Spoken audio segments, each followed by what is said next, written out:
بسم اللہ الرحمن الرحیم۔ میرے تایا کی بیٹی سکھی بہت اچھی لڑکی تھی۔ وہ ماں باپ کی اتنی فرما بردار تھی کہ سب رشتہ دار اپنی بچیوں کو اس کی مثالیں دیا کرتے تھے۔ اگرچہ غریب گھرانے سے اس کا تعلق تھا، مگر وہ نہ لالچی تھی اور نہ کسی شہزادے کے خواب دیکھتی تھی۔ وہ بس کہتی کہ کاش میرے والد مجھے پڑھنے کی اجازت دیں تو میری زندگی سنور جائے۔ ہم ایک گاؤں میں رہا کرتے تھے جہاں لڑکیوں کو پڑھانا برائی تصور کیا جاتا تھا۔ سارے گاؤں کے لوگ پرانے خیالات کے تھے، آج کے زمانے سے صدیوں پیچھے تھے۔ وہ ایسے رسم و رواج کے پابند تھے جن کا ترقی یافتہ دور میں تصور بھی نہیں کیا جا سکتا۔ سکھی کا باپ ٹرک چلاتا تھا۔ وہ ٹرک پر فروٹ لاد کر دوسرے شہروں میں لے جاتا تھا۔ اس طرح وہ حلال کی روزی کما کر اپنے بچوں کا پیٹ پال رہا تھا۔ غربت کے باوجود میرے تایا کی گاؤں میں بہت عزت تھی کہ وہ غلط طریقوں سے دولت کمانے کو برا مانتا تھا۔ کافی عرصہ سے بڑے شہروں میں آنے جانے سے اس کے ذہن میں کافی تبدیلی آ گئی تھی۔ اب وہ لڑکیوں کی تعلیم کو برا نہیں سمجھتا تھا، لیکن برادری کے اعتراضات سے بچنے کے لیے سکھی کو اسکول نہیں بھیجتا تھا۔ ایک دن اس نے دیکھا کہ اس کی بیٹی پڑوسن کی لڑکی کی منت سماجت کر رہی ہے کہ وہ اسے پڑھنا لکھنا سکھا دے، یہاں تک کہ اس نے پڑوسن کی لڑکی کے پاؤں کو بھی ہاتھ لگائے، جس پر میرے تایا کو غیرت آئی اور اس نے بیٹی کے سر پر ہاتھ رکھ کر کہا، میری بچی، تم میری لاج رکھنا، میں تمہاری خواہش ضرور پوری کروں گا۔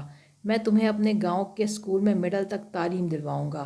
چونکہ ہمارے گاؤں میں لڑکیوں کا اسکول مڈل تک ہی تھا، لہٰذا سکھی نے اپنے باپ سے وعدہ کیا کہ وہ ان کی عزت کی لاج رکھے گی، ہرگز ایسا موقع نہ دے گی کہ باپ کو دنیا کے سامنے شرمندہ ہونا پڑے۔ یوں تایا نے اسے اسکول میں داخل کروا دیا۔ اس کی کلاس میں ایک امیر باپ کی بیٹی حسن بانو بھی پڑھتی تھی، جس نے سکھی کی اچھی عادات اور نرم مزاجی کے سبب اسے پسند کر لیا اور دونوں کی دوستی ہو گئی۔ وہ کار میں آتی جبکہ سکھی پیدل اسکول جاتی تھی۔ حسن بانو کا بھائی اکثر گاڑی پر اپنی بہن کو اسکول چھوڑنے اور لینے آتا تھا۔ اس کا نام زمان خان تھا۔ وہ حسن پرست نوجوان تھا۔ جب اس نے سکھی کو دیکھا تو اس پر فریفتہ ہو گیا، چاہتا تھا کہ یہ لڑکی مجھ سے کلام کرے، لیکن وہ چھٹی کے وقت جب اپنے گھر کی سمت رواں دواں ہوتی تو ہر شے سے بے نیاز ہو کر چلتی۔ اسے زمانے کی ہوا نہ لگی تھی۔ کئی بار حسن بانو نے کہا کہ آؤ سکھی، میں تمہیں تمہارے گھر چھوڑ دوں، ہم ایک ہی راستے سے آتے جاتے ہیں، تم میری گاڑی میں بیٹھ جاؤ۔ مگر سکھی نے انکار کر دیا، کہا جب مجھے پیدل ہی جانا ہے تو پھر کسی کی گاڑی میں بیٹھنے کا کیا فائدہ؟ میرے والد کی بھی اجازت نہیں ہے کہ میں کسی کی گاڑی میں بیٹھوں۔ میری چھوٹی بہن کو بھی تایا نے والد سے کہہ کر اسکول میں داخل کرا دیا تھا۔ اس طرح یہ دونوں اکٹھی آتی جاتی تھی۔ میرے والد بھی کافی سخت مزاج آدمی تھے۔ یہ دونوں وقت پر اسکول جاتی اور وقت پر گھر آ جاتی، کبھی کسی سہیلی کے گھر یا ادھر ادھر نہیں جاتی تھی۔ اسی طرح وقت تیزی سے گزرتا رہا اور یہ 8ویں کلاس تک پہنچ گئی۔ تایا خوش تھے کہ سکھی بہت اچھے نمبر لائی تھی۔ اسکول کی استانیہ اس کی تعریف کرتی تھی۔ انہیں امید تھی سکھی بورڈ کے امتحان میں پوزیشن لے گی اور ان کے اسکول کا نام روشن کرے گی۔ ہوا بھی ایسا ہی۔ میڈل کے سالانہ امتحان میں اس نے نمایاں کامیابی حاصل کی۔ ٹیچر نے گھر آ کر اس کے والدین کو مبارکباد دی۔ تایا بہت خوش تھے، انہیں اپنی بیٹی پر فخر محسوس ہوتا تھا۔ ہم سب اس کی شاندار کامیابی پر بہت خوش تھے۔ خوش نہیں تھا تو ایک زمان، کیونکہ وہ ابھی تک سکھی سے بات کرنے میں کامیاب نہیں ہو سکا تھا۔ اس کے دل میں یہ آرزو شدید ہوتی جا رہی تھی کہ وہ سکھی کو اپنی جانب مائل کر لے، تاہم اپنی بہن سے بھی یہ بات نہیں کہہ سکتا تھا کیونکہ یہ ایک معیوب بات تھی۔ پہلے وہ اسکول آتے جاتے اس کا دیدار کر لیتا تھا، اب سکھی نے اسکول آنا بند کر دیا تھا اور گھر بیٹھ گئی تھی۔ تبھی مجبور ہو کر اس نے حسن بانو سے کہا کہ تم اس لڑکی سے دوستی کا رشتہ قائم رکھو، کیونکہ میں سکھی سے شادی کرنے کا خیال رکھتا ہوں۔ حسن بانو نے سمجھایا کہ یہ بات ممکن نہیں ہوگی، کیونکہ ہمارے والد دولت کے پجاری ہیں، وہ ہرگز ایک غریب کی بیٹی کو اپنی بہو بنانا پسند نہ کریں گے۔ تم اس کا خیال ذہن سے نکال دو۔ زمان کو مگر چین نہ تھا، وہ ہر حال میں سکھی سے رابطہ کرنا چاہتا تھا۔ انہی دنوں سیل فون نیا نیا آیا تھا۔ سکھی کے والد کو بھی 2 سیل فون اس کے مالک نے دیے کہ ایک تم اپنے پاس رکھو، جب تم گھر پہ ہو تو میں تم سے رابطہ کر سکوں، دوسرا تم اپنی بیوی کو دے دو تاکہ جب تم ڈیوٹی پر دوسرے شہروں میں قیام کرو تو وہ تم سے رابطہ کر سکے۔ تایا جی نے ایسا ہی کیا۔ ایک فون خود رکھا، دوسرا بیوی کو دے کر کہا کہ اس بات کا خیال رکھنا تمہارے سوا اس فون کو گھر میں کوئی اور استعمال نہ کرے۔ ہاں، میں بہت خیال رکھوں گی اور کسی کو ہاتھ بھی نہیں لگانے دوں گی۔ تائی نے جواب دیا۔ واقعی انہوں نے ایسا ہی کیا۔ وہ فون اپنے پاس رکھتی، لیکن وہ پڑھی لکھی نہیں تھی۔ جب نمبر ملانا ہوتا انہیں سکھی سے کہنا پڑتا کہ نمبر ملا کر دو، اور وہ ماں کو نمبر ملا دیا کرتی۔ تایا اور تائی مطمئن تھے کہ ہماری بیٹی ایسی نہیں کہ وہ موبائل کو استعمال کرے۔ پہلے تائی فون ہر وقت اپنی نگرانی میں رکھتی، لیکن پھر انہوں نے اس کی پرواہ چھوڑ دی کہ فون کہاں رکھا ہے، کیونکہ سکھی کسی کو فون کرتی اور نہ ہم لڑکیوں میں سے کسی کے پاس سیل فون تھے سوائے حسن بانو کے۔ بات کرنی ہوتی تو وہ پہلے سکھی کی ماں سے بات کرتی، اجازت مانگتی تو تائی اس کی بات سکھی سے کروا دیتی تھی۔ کسی طرح زمان نے سکھی کی والدہ کا نمبر معلوم کیا اور ایک دن اپنی ایک رشتہ دار لڑکی کے ذریعے فون ملا کر سکھی سے بات کی۔ جب سکھی نے ہیلو کہا تو لڑکی نے فون زمان کو دے دیا۔ اس نے سکھی سے بات کی، میں کئی سالوں سے تم سے بات کرنا چاہتا تھا، تم مجھے پسند ہو، تمہارے والد جو مانگیں گے ہم دے دیں گے، میں تمہیں اپنی دلہن بناؤں گا، تم کبھی کبھی فون پر مجھ سے بات کر لیا کرو۔ یہ الفاظ سن کر سکھی کو بہت غصہ آیا، اس نے فوراً فون بند کر دیا۔ اب بار بار تائی کا فون بجتا، جب وہ اٹھاتی بند ہو جاتا۔ وہ سمجھتی کہ رانگ نمبر ہے، کوئی تنگ کر رہا ہے، لیکن سکھی کو علم تھا یہ کوئی اور نہیں زمان ہے۔ اس نے کسی طرح حسن بانو سے رابطہ کیا اور کہا اپنے بھائی کو سمجھاؤ ایسا نہ کرے، اگر میرے بابا جان کو علم ہو گیا تو میرے ساتھ ہی نہیں اس کے ساتھ بھی برا ہوگا۔ زمان مگر کہاں سمجھنے والا تھا، وہ ایک ضدی لڑکا تھا۔ اس نے کوشش جاری رکھی۔ اتفاق سے انہی دنوں اس کے گھر کوئی شیشہ ٹوٹا جس سے اس کی کلائی زخمی ہو گئی۔ اس نے فوری اپنے خون سے سکھی کو خط تحریر کیا کہ اگر تم نے مجھ سے فون پر بات نہیں کی تو میں جان دے دوں گا۔ میں نے یہ خط اپنی کلائی کاٹ کر تحریر کیا ہے۔ اس نے خط موقع دیکھ کر ایک بچے کے ہاتھ بھیج دیا جو اسے حفاظت سے مل گیا۔ اس نے خط کھول کر پڑھا تو بہت پریشان ہوئی، کیونکہ خط خون سے لکھا ہوا تھا اور زمان کا نام بھی تحریر تھا۔ اگر تم نے جواب نہیں دیا تو میں اپنی شارک کاٹ لوں گا۔ اس کی دھمکی سے وہ بیچاری ڈر گئی۔ اتفاق کہ وہ ہمارے گھر آئی تو حسن بانو بھی اپنی والدہ کے ہمراہ آئی ہوئی تھی، کیونکہ اس کی ماں سے میری امی کی بھی سلام دعا تھی۔ سکھی نے حسن بانو کی خیریت پوچھی۔ وہ بولی خیر نہیں ہے، کیونکہ میرے بھائی کی کلائی بری طرح زخمی ہو گئی تھی اور اب وہ ہسپتال میں داخل ہے۔ یہ سن کر سکھی پریشان ہو گئی۔ تبھی حسن بانو نے کہا تم جانتی ہو کہ یہ سب تمہاری وجہ سے ہوا ہے۔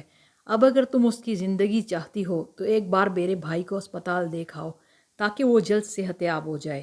وہ سادہ دل لڑکی ایسے جھمیلوں میں نہیں پڑنا چاہتی تھی، لیکن یہ بھی نہیں چاہتی تھی کہ اس کی وجہ سے کسی کی جان چلی جائے۔ اس نے کہا کہ تم اپنے بھائی کو سمجھاؤ، ایسا نہیں ہو سکتا، میں اس کے ساتھ رابطہ نہیں رکھ سکتی، کیونکہ اپنے والد سے وعدہ کیا ہے ان کی عزت کی لاج رکھوں گی۔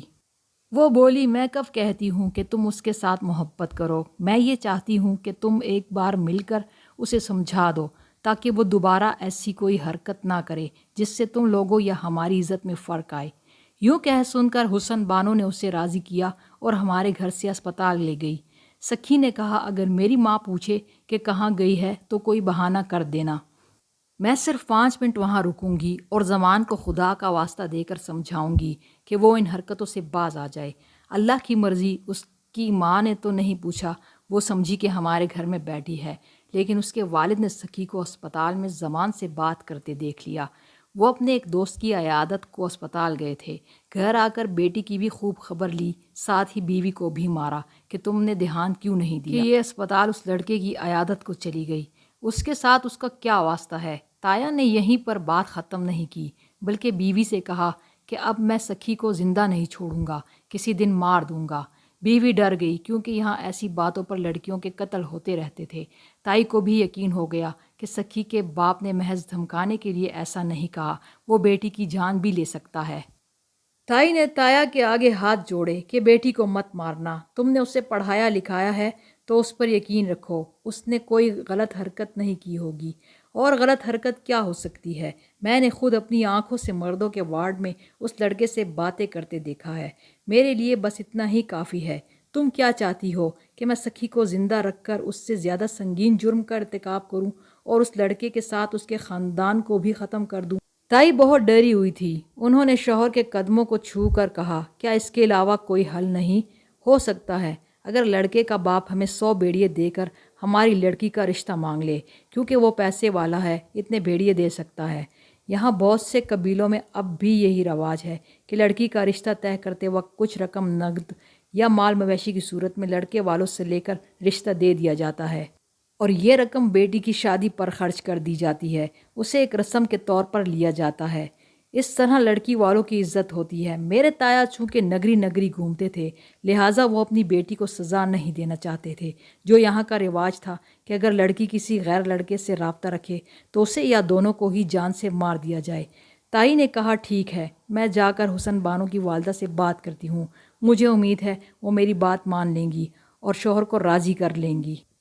یوں وہ زمان کے گھر میری امی کے ساتھ گئی، معاملے کی سنگینی بتا کر منت سماجت کی کہ اگر تمہارا لڑکا چاہتا ہے تو شوہر کو راضی کرو، وہ عزت سے رشتہ مانگ کر میری لڑکی کو بہو بنا لے، ورنہ میرا شوہر سکھی کو مارنے کی قسم کھا چکا ہے، خدا کے واسطہ مجھ پر رحم کرو۔ عورت کا دل تائی کے آنسو دے کر پچ گیا۔ حسن بانو نے بھی اپنی ماں سے کہا کہ زمان کب سے سکھی سے رابطے کی کوشش میں تھا، مگر وہ اس کو موقع نہ دیتی تھی، تو میں ہی سکھی کو اسپتال لے گئی تھی کہ وہ بھائی کو سمجھائے۔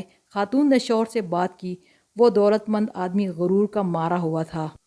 اس نے نہ صرف انکار کیا بلکہ بیوی سے کہا کہ آئندہ مزدور کی یہ عورت ہمارے گھر نہ آئے، اپنی اوقات میں رہے۔ بیوی نے سمجھایا کہ تمہارا بیٹا ہی مسئلہ پیدا کر رہا ہے، کسی دن وہ بھی سکی کے ساتھ مارا جائے گا، پھر تم کیا کرو گے؟ یہ دولت تمہارے کس کام آئے گی؟ ہمارا ایک ہی بیٹا ہے۔ زمان کے والد نے کچھ دیر سوچا، پھر کہا، میں زمان سے بات کرتا ہوں، اگر وہ ہاں کر دے تو ہم رشتہ لے لیں گے۔ باپ نے بیٹے سے بات کی تو حیرت کی بات یہ ہے کہ اس نے صاف انکار کر دیا۔ کہا کہ سکھی کو میں اس قابل نہیں سمجھتا کہ ہمارے گھر کی بہو کہلائے، آپ اس کی ماں کو انکار کر دیں۔ ماں مجبور ہو گئی کیونکہ باپ اور بیٹے دونوں نے سکھی کا رشتہ قبول کرنے سے انکار کر دیا تھا۔ تایا نے بیوی سے کہا، وہ لوگ عزت کے ساتھ رشتہ لینے پر راضی ہیں؟ جواب ملا کہ نہیں، انہیں دولت کا گھمنڈ ہے، یہ رشتہ ممکن نہیں، انہوں نے ہمیں کمتر سمجھ کر انکار کر دیا۔ اب تم کیا کرو گے؟ کیا واقعی سکھی کو مار دو گے؟ میں یہ نہیں کر سکتا، مگر بھابھی کو ساتھ ہمراہ لے کر زمان کے والدین کے پاس گئی، یہ تم نے غلطی کی۔ اب بات کھل جائے گی، وہ اپنے میکے میں ضرور یہ بات بتلائیں گی، اس لیے مجھے سکی کو اپنے گھر سے روانہ کرنا پڑے گا۔ یوں تایا نے سکھی کی جان تو بخش دی، لیکن اسے دور دراز کے گاؤں میں ایک شخص کے ہاتھ فروخت کر دیا تاکہ نہ رہے بانس اور نہ بجے بانسری۔ جس شخص نے اسے خریدا اس نے اپنے بیٹے کا گھر بسانا تھا۔ وہ ایک بزرگ آدمی تھا۔ سکھی کا نکاح بیٹے سے کیا اور اسے بہو بنا کر اپنے گھر میں رکھ لیا۔ عموماً ایسی خریدی گئی لڑکی کی نہ سسرال میں عزت ہوتی ہے اور نہ شوہر اس کے ساتھ اچھا سلوک کرتا ہے، لیکن اللہ نے سکی کی بے گناہی اور مظلومیت پر رحم کھایا اور اسے شہباز کی صورت میں ایک نیک شوہر عطا کر دیا جس نے اس کے ساتھ حسن سلوک سے زندگی گزارنے کا ارادہ کر لیا۔ اس طرح میری کزن کی قسمت بدل گئی، وہ موت کے منہ سے نکلی اور ایک فرشتہ صفت انسان کی شریک زندگی بن گئی، جس نے نہ صرف عزت دی بلکہ جنت جیسا گھر بھی دیا۔ یہ اللہ تعالیٰ کا کرم ہوتا ہے، جس پر ہو جائے وہ فرش سے عرش پر پہنچ جاتا ہے، ورنہ ہمارے گاؤں میں ایسی لڑکی کا بچ جانا بھی ایک معجزہ تھا۔ جس پر کوئی اس طرح کا الزام ہو، وہ اگر موت سے ہمکنار نہ کی جائے تو فروخت ہو جاتی ہے، تب بھی اس کی زندگی کسی جہنم سے کم نہیں ہوتی۔ سسرال والے بد چلن سمجھتے ہیں اور اس کے کردار پر طعنہ زنی کرتے ہیں، مگر سکھی سکھی ہی رہی، اس کے ساتھ ایسا کچھ نہ ہوا۔ اللہ نے اسے بہترین سوچ رکھنے والا شوہر اور خوشیوں بھری زندگی عطا کر دی۔